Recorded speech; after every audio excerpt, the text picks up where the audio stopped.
Alors, on a travaillé sur un processus de développement de l'activité pour plusieurs choses. Donc, de par le recrutement d'une chargée de développement et puis de par aussi un développement autre que l'activité auprès du particulier, notamment sur la collectivité, les entreprises, alors peu les associations, mais il nous manquait tout cet outillage et c'est d'avoir aussi un plan de communication et puis un plan de développement à construire et à consolider. Alors on faisait des petites brides par-ci par-là sur les différentes agences, mais c'était vraiment avoir besoin d'un plan de développement construit et puis partagé par toute l'équipe également. Voilà. Notre structure qui fête cette année ses 30 années compte une quinzaine d'activités. Donc du développement commercial, nous en faisions dans une certaine limite, c'est-à-dire que nous attachions essentiellement à pérenniser nos activités. Qu'est-ce que nous a apporté donc cette démarche qualité? Elle nous a fait prendre conscience déjà que nous avions un besoin en formation, parce que ça ne s'improvise pas, tout ce qui est commercial, c'est un métier. Donc nous avions ce besoin en formation, et également via les fiches processus où nous faisons apparaître les risques liés à certaines activités. Certains risques ont vraiment été mis en évidence et nous sommes aperçus qu'il fallait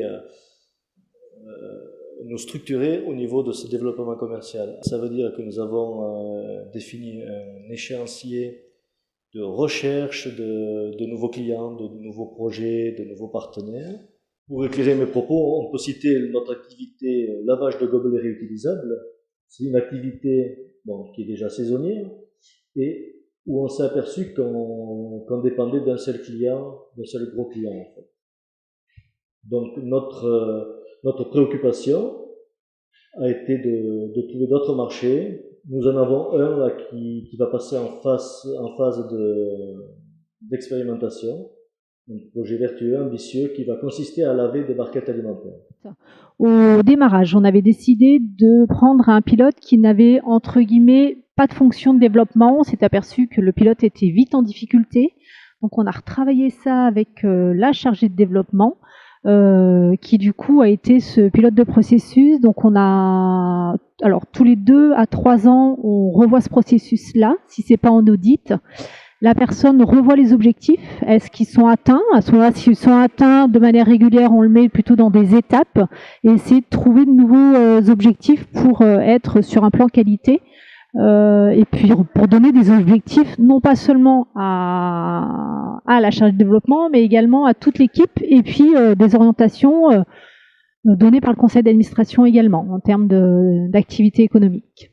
Alors des indicateurs de ce processus, c'est comment est répartie l'activité sur l'activité économique, sur un pourcentage de marché public, comment est-ce qu'on développe l'activité dans le cadre des marchés publics, comment est-ce qu'on y répond également.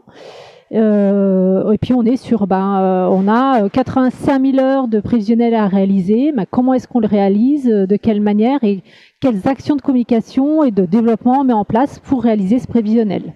Mais ce qui nous manquait, c'était des processus communication, puisqu'on s'est aperçu qu'on avait du mal à communiquer, alors pas forcément en interne, mais plutôt quand même vers l'extérieur. Donc il y a eu la mise en place d'un site internet qui est actuellement en refonte.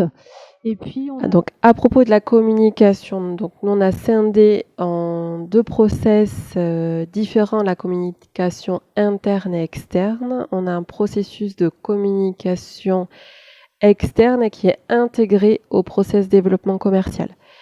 Dans ce process-là, on a mis des objectifs en lien notamment avec la gestion des risques sur certaines de nos activités et des objectifs de satisfaction client et de couverture des différentes demandes. Donc ça, c'est vraiment le périmètre de communication externe.